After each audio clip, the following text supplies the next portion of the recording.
ꯑꯍꯥꯟꯕꯃꯛꯇꯗ News Live ꯃꯥꯏꯀꯩꯗꯒꯤ ꯂꯤꯁꯅꯔꯁꯤꯡꯕꯨ ꯈꯨꯔꯨꯝꯖꯔꯤ ꯃꯌꯥꯝ ꯅꯨꯡꯁꯤꯕꯤꯗꯨꯅ channel ꯑꯁꯤꯕꯨ ꯁꯕꯁꯀ꯭ꯔꯥꯏꯕ ꯁꯤꯌꯔ ꯑꯃꯗꯤ ꯀꯃꯦꯟ ꯄꯤꯕꯤꯔꯝꯃꯨ ꯃꯁꯤꯒꯤ ꯑꯣꯏꯕ ꯃꯔꯨꯑꯣꯏꯕ ꯄꯥꯎ ꯀꯌꯥꯗꯒꯤ ꯈꯪꯒꯠꯆꯕ ꯃꯔꯨꯑꯣꯏꯕ ꯄꯥꯎ ꯃꯌꯥꯝꯗ ꯈꯪꯍꯟꯖꯔꯤ ꯌꯨꯀ꯭ꯔꯦꯟꯅ ꯔꯁꯤꯌꯥꯒꯤ ꯇꯦꯡꯀꯔ ꯔꯤꯐꯥꯏꯅꯔꯤꯗ ꯂꯦꯞꯇꯅ ꯑꯦꯇꯦꯛ ꯇꯧꯔꯤ ꯃꯤ ꯑꯃ ꯁꯤꯈ꯭ꯔꯦ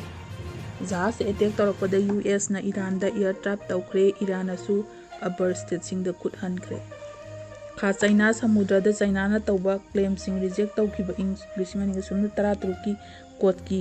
ꯔꯥꯏ ꯌꯨꯑꯦꯁ ꯌꯨꯀꯦ ꯑꯃꯁꯨꯡ ꯑꯇꯣꯞꯄ ꯂꯩꯕꯥꯛ 29ꯅ ꯁꯧꯒꯠꯈ꯭ꯔꯦ ꯕꯪꯒ꯭ꯂꯥꯗꯦꯁꯇ ꯏꯆꯥꯎꯗ ꯃꯤ 51 ꯁꯤꯈ꯭ꯔꯦ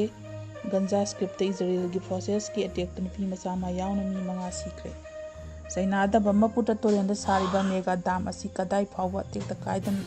ꯀꯥꯏꯗꯕ ꯑꯣꯏꯔꯤꯕꯅꯣ ꯍꯥꯏꯕꯒꯤ ꯋꯥꯍꯪ ꯂꯥꯛꯂꯤ ꯋꯥꯁꯤꯡꯇꯟ ꯗꯤ.ꯁꯤꯗ ꯏꯟꯗꯤꯌꯥꯒꯤ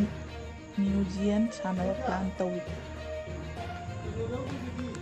ꯏꯟꯚꯦꯁꯇꯔ ꯆꯥꯎꯅ ꯀꯥꯟꯅꯕ ꯄꯨꯔꯛꯇꯨꯅ ꯄ꯭ꯔꯥꯏꯝ ꯃꯤꯅꯤꯁꯇꯔꯒꯤ ꯐꯣꯔꯦꯟ ꯇꯨꯔ ꯍꯜꯂꯛꯂꯦ ꯔꯥꯍꯨꯜ ꯒꯥꯟꯙꯤꯅ ꯂꯥꯎꯊꯨꯛꯅꯔꯤ ꯕꯤ.ꯖꯦ.ꯄꯤ. ꯔꯥꯝ ꯃꯟꯗꯤꯔꯒꯤ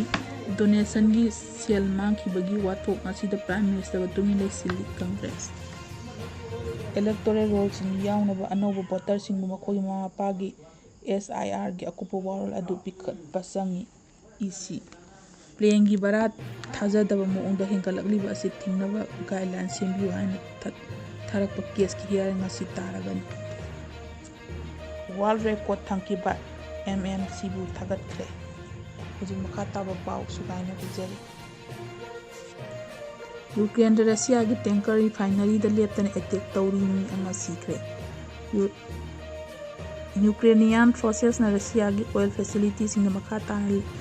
ꯂꯣꯡ ꯔꯦꯟꯖ ꯑꯦꯇꯦꯛ ꯇꯧꯕꯒꯤ ꯊꯕꯛ ꯆꯠꯊꯔꯤ ꯈꯥ ꯅꯣꯡꯆꯨꯞ ꯔꯁꯤꯌꯥꯗ ꯌꯨꯀ꯭ꯔꯦꯟꯒꯤ ꯑꯦꯇꯦꯛꯇ ꯃꯤꯑꯣꯏ ꯑꯃ ꯁꯤꯈ꯭ꯔꯦ ꯑꯃꯁꯨꯡ 3ꯅ ꯁꯣꯛꯈ꯭ꯔꯦ ꯍꯥꯏꯅ ꯄꯥꯎꯒꯤ ꯁꯣꯔꯁꯁꯤꯡꯅ ꯍꯥꯏꯔꯤ ꯔꯁꯤꯌꯥꯒꯤ ꯁꯃꯥꯔꯥ ꯂꯝꯗꯝꯒꯤ ꯒꯚꯔꯅꯔ ꯕꯆꯥꯔꯥ ꯕꯦꯁꯣꯔꯤꯌꯁ ꯆꯦꯅ ꯐꯣꯡꯗꯣꯛꯈꯤꯕꯒꯤ ꯃꯇꯨꯡ ꯏꯟꯅ ꯁꯣꯛꯈꯤꯕꯁꯤꯡꯒꯤ ꯃꯔꯛꯇ ꯑꯉꯥꯡ ꯑꯃ ꯌꯥꯎꯈꯤ ꯑꯦꯇꯦꯛ ꯑꯗꯨꯗ ꯃꯤ ꯂꯩꯅꯕ ꯌꯨꯝ ꯑꯃꯁꯨꯡ ꯑꯦꯄꯥꯔꯠꯃꯦꯟꯠ ꯕꯤꯜꯗꯤꯡꯁꯤꯡ ꯀꯥꯏꯈꯤ ꯏꯟꯗꯁꯇ꯭ꯔꯤꯌꯦꯜ ꯁꯥꯏꯟ ꯑꯃꯁꯨꯡ ꯀꯥꯏꯔꯤ ꯍꯥꯏꯔꯤ ꯃꯍꯥꯛꯅ ꯏꯟꯗꯁꯇ꯭ꯔꯤꯌꯦꯜ ꯁꯥꯏꯟ ꯑꯗꯨꯒꯤ ꯑꯀꯨꯞꯄ ꯃꯔꯣꯜꯗꯤ ꯍꯥꯏꯈꯤꯗꯦ ꯔꯁꯤꯌꯥꯒꯤ ꯃꯤꯗꯤꯌꯥꯒꯤ ꯑꯥꯎꯠꯂꯦꯠꯁꯤꯡꯗ ꯔꯤꯄꯣꯔꯠꯁꯤꯡꯗ ꯁꯃꯥꯔꯥ ꯂꯝꯗꯝꯒꯤ ꯔꯤꯖꯥꯏꯟ ꯑꯣꯏꯜ ꯔꯤꯐꯥꯏꯅꯔꯤ ꯌꯨꯀ꯭ꯔꯦꯟꯗ ꯑꯦꯇꯦꯛ ꯇꯧꯈꯤ ꯑꯗꯨꯅ ꯌꯥꯝꯅ ꯊꯤꯅ ꯃꯩ ꯆꯥꯛꯇꯨꯅ ꯑꯃꯝ ꯃꯩꯈꯨ ꯀꯥꯈꯠꯂꯒ ꯂꯩꯈꯤ ꯍꯥꯏꯔꯤ ꯌꯨꯀ꯭ꯔꯦꯟꯒꯤ ꯉꯝꯈꯩꯗꯒꯤ ꯅꯣꯡꯄꯣꯛꯂꯣꯝꯗ ꯀꯤꯂꯣꯃꯤꯇꯔ 900 ꯆꯠꯂꯒ ꯂꯩꯕ ꯔꯁꯤꯌꯥꯒꯤ ꯑꯣꯏꯜ ꯑꯦꯟ ꯒ꯭ꯌꯥꯁ ꯖꯣꯏꯟꯠ ꯔꯣꯁꯅꯦꯁꯇ ꯆꯂꯥꯏꯕ ꯔꯤꯐꯥꯏꯅꯔꯤ ꯑꯗꯨ ꯌꯨꯀ꯭ꯔꯦꯅꯤꯌꯟ ꯐꯣꯔꯁꯦꯁꯅ ꯃꯃꯥꯡꯗꯒꯤ ꯀꯌꯥꯔꯛ ꯇꯥꯔꯒꯦꯠ ꯇꯧꯈ꯭ꯔꯦ ꯍꯥꯏꯔꯤ ꯃꯔꯛꯁꯤꯗ ꯔꯁꯤꯌꯥꯒꯤ ꯔꯣꯇꯁ ꯂꯝꯗꯝꯁꯤ ꯒꯚꯔꯅꯔ ꯌꯨꯔꯤ ꯁꯒꯔꯅ ꯐꯣꯡꯗꯣꯛꯈꯤꯕ ꯃꯇꯨꯡ ꯏꯟꯅ ꯑꯖꯣꯚ ꯕ꯭ꯂꯦꯛ ꯑꯁꯤ ꯃꯦꯔꯤꯇꯥꯏꯝ ꯀꯦꯅꯦꯜ ꯑꯃꯗ ꯌꯨꯀ꯭ꯔꯦꯟꯒꯤ ꯗ꯭ꯔꯣꯟ ꯑꯦꯇꯦꯛꯇ ꯇꯦꯡꯀꯔ ꯖꯍꯥꯖ ꯑꯃ ꯃꯥꯡ ꯇꯥꯛꯈ꯭ꯔꯦ ꯍꯥꯏꯔꯤ ꯇꯦꯡꯀꯔ ꯑꯗꯨ ꯊꯥꯎ ꯄꯨꯈꯤꯕꯒ ꯃꯔꯝꯅ ꯁꯃꯨꯗ꯭ꯔꯒꯤ ꯊꯥꯎ ꯍꯩꯗꯣꯛꯄꯒꯤ ꯑꯀꯤꯕꯗꯤ ꯂꯩꯈꯤꯗꯦ ꯍꯥꯏꯅ ꯒꯚꯔꯅꯔꯅ ꯍꯥꯏꯈꯤ ꯖꯍꯥꯖꯇ ꯑꯦꯇꯦꯛ ꯇꯧꯔꯛꯄꯗ ꯌꯨꯑꯦꯁꯅ ꯏꯔꯥꯟꯗ ꯑꯦꯌꯔꯇ꯭ꯔꯥꯏꯞ ꯇꯧꯈ꯭ꯔꯦ ꯏꯔꯥꯟꯅꯁꯨ ꯑꯛꯕꯔ ꯁ꯭ꯇꯦꯠꯁꯤꯡꯗ ꯈꯨꯠ ꯍꯟꯈ꯭ꯔꯦ ꯍꯧꯖꯤꯛ ꯃꯈꯥ ꯇꯥꯕ ꯄꯥꯎ ꯄꯤꯖꯔꯤ ꯁꯃꯨꯗ꯭ꯔꯒꯤ ꯑꯈꯨꯕ ꯂꯝꯕꯤ ꯇ꯭ꯔꯦꯗ ꯑꯣꯐ ꯍꯣꯔꯃꯨꯖꯗ ꯏꯟꯗꯤꯌꯥꯒꯤ ꯐꯣꯔꯁꯦꯁꯅ ꯖꯍꯥꯖ ꯑꯃꯗ ꯑꯦꯇꯦꯛ ꯇꯧꯔꯛꯈ꯭ꯔꯕ ꯃꯇꯨꯡꯗ ꯉꯁꯤ ꯑꯌꯨꯛ ꯑꯉꯟꯕꯗ ꯌꯨꯅꯥꯏꯇꯦꯗ ꯁ꯭ꯇꯦꯠꯁ ꯃꯤꯂꯤꯇꯔꯤ ꯏꯔꯥꯟꯒꯤ ꯃꯐꯝ ꯀꯌꯥꯗ ꯑꯀꯟꯕ ꯑꯦꯌꯔꯇ꯭ꯔꯥꯏꯞ ꯇꯧꯈ꯭ꯔꯦ ꯏꯔꯥꯟꯅꯁꯨ ꯒꯜꯐ ꯑꯕꯔ ꯁ꯭ꯇꯦꯠꯁꯤꯡꯗ ꯂꯩꯕ ꯌꯨꯑꯦꯁꯀꯤ ꯇꯥꯔꯒꯦꯠꯁꯤꯡꯗ ꯑꯦꯔꯤꯌꯦꯜ ꯑꯦꯇꯦꯛ ꯇꯧꯈ꯭ꯔꯦ ꯍꯥꯏꯔꯤ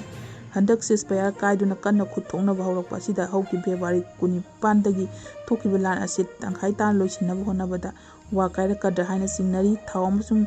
ꯅꯦꯆꯔꯦꯜ ꯒ꯭ꯌꯥꯁ ꯍꯣꯡꯗꯣꯛꯄꯒꯤ ꯌꯥꯝꯅ ꯃꯔꯨꯑꯣꯏꯕ ꯂꯝꯕꯤ ꯑꯁꯤ ꯏꯔꯥꯟꯅ ꯃꯈꯣꯏꯒꯤꯅꯤ ꯍꯥꯏꯅ ꯀ꯭ꯂꯦꯝ ꯇꯧꯗꯨꯅ ꯖꯍꯥꯖꯁꯤꯡꯒꯤ ꯇꯦꯛꯁ ꯂꯧꯅꯕ ꯍꯣꯠꯅꯔꯛꯄ ꯃꯔꯝꯅ ꯋꯥꯔꯤ ꯁꯥꯅꯕꯗ ꯌꯥꯝꯅ ꯆꯔꯛ ꯆꯍꯤꯡꯅꯗꯤ ꯑꯣꯏꯔꯤ ꯌꯨꯑꯦꯁ ꯃꯤꯂꯤꯇꯔꯤꯒꯤ ꯁꯦꯟꯇ꯭ꯔꯦꯜ ꯀꯃꯥꯟꯗ ꯁ꯭ꯇꯦꯠꯀꯣꯝꯅ ꯐꯣꯡꯗꯣꯛꯈꯤꯕ ꯃꯇꯨꯡ ꯏꯟꯅ ꯉꯁꯤ ꯏꯔꯥꯟꯒꯤ ꯇꯥꯔꯒꯦꯠ 190 ꯔꯣꯝꯗ ꯑꯦꯌꯔꯇ꯭ꯔꯥꯏꯞ ꯇꯧꯈꯤ ꯍꯥꯏꯔꯤ ꯑꯣꯄꯔꯦꯁꯟ ꯑꯗꯨꯗ ꯏꯔꯥꯟꯒꯤ ꯃꯤꯁꯥꯏꯜ ꯑꯃꯁꯨꯡ ꯗ꯭ꯔꯣꯟ ꯂꯣꯟꯆ ꯇꯧꯐꯝ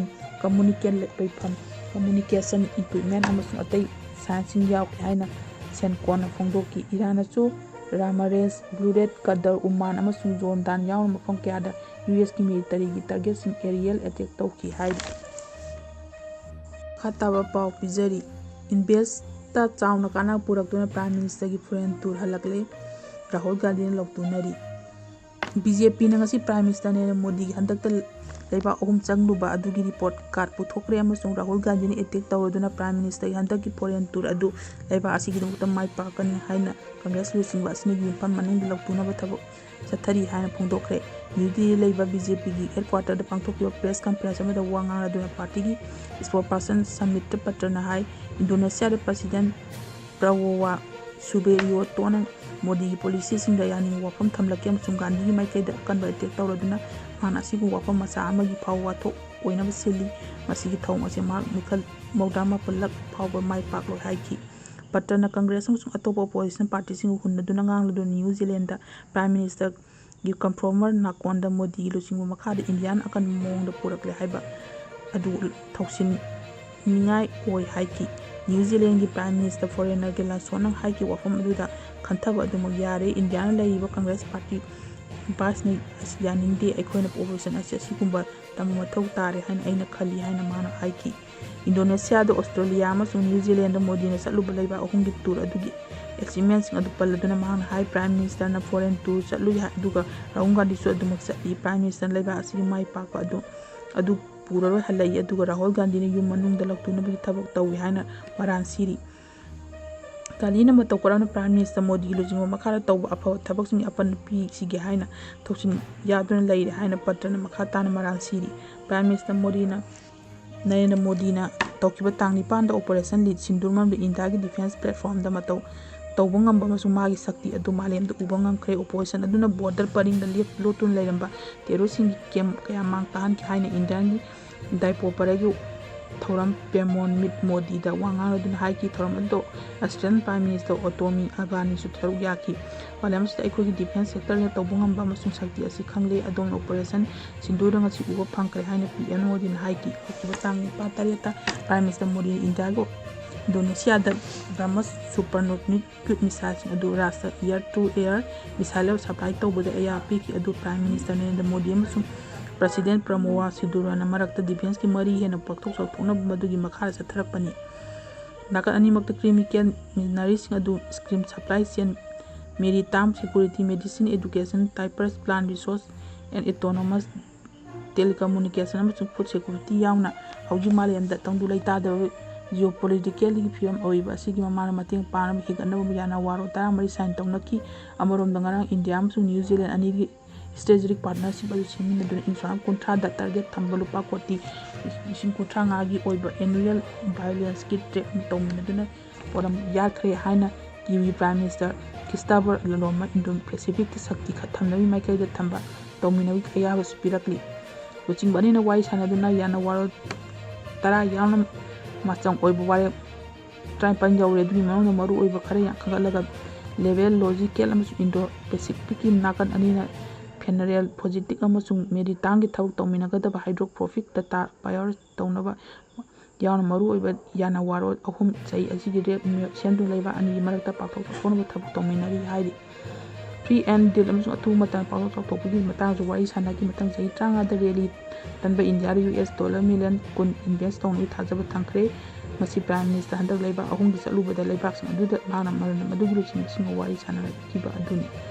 ta sari ngasi gi maroi ba pau se kya de chaba international gi pam su national gi pau ya da ina pathok sablo senjari ngam puna ko amban iko no na khunjari